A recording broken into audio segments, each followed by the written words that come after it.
ดาวมันแดง ตอนนี้ก็ นางแดงดาวมันสีนางแดง ตัวในงานในบ้านโพนผา ก็ทั้งนี่ก็แม่บอก เห็ดบุญกองเขา ก็ทั้งเขานมอีกหนึ่งแห่งนอหนึ่งต้มใหม่ก็ทั้งเครื่องดื่มยังนอเนี่ยเครื่องดื่มเอ็ดร้อยหรือยัง เตรียมตัวเริ่มสิ ได้เยอะเครื่องดื่มได้เยอะหนึ่งแพ็คนอเอาคอยได้บุญได้กุศลเป็นท่านแก้วท่านเจ้าเด้อทานเป็นทุกปัจจัยทานกำลังทำเอาลงนอก็ให้เป็นเงินเป็นทองเป็นท่านก็สภาพแก้วสภาพทองเกี่ยวใดเด้อไปตั้งใจก็ขอสมบัติแม่มโนเจ้าปรารถนามีเงินให้ได้เงินมีเงินทำเลยครับเด้อโยวันโนสุขังพลังมันเยอะมันเยอะเด้อสาธุสาธุโดยสบายดีบอก อีกสักหน่อยก็สิได้เห็นวันเขาเพราะว่ามื้อนี้เป็นบุญกองเขาอยู่ที่บ้านโพนผา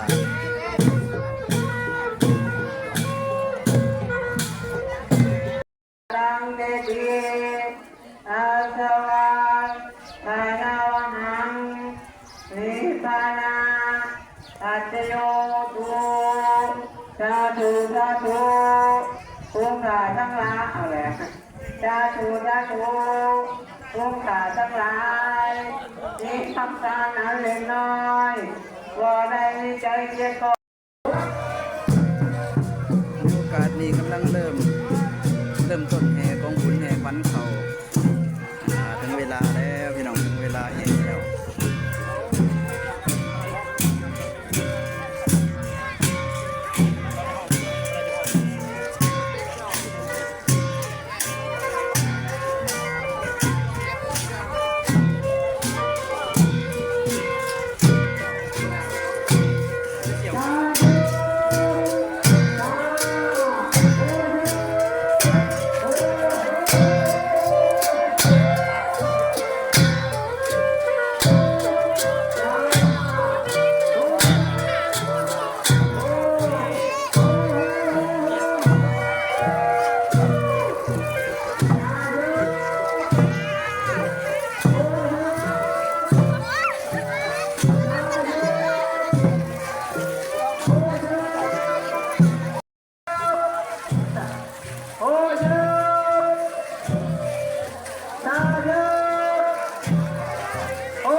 คือว่าแห่ครบ3 หอบพอดีเด้อพี่น้องเด้อ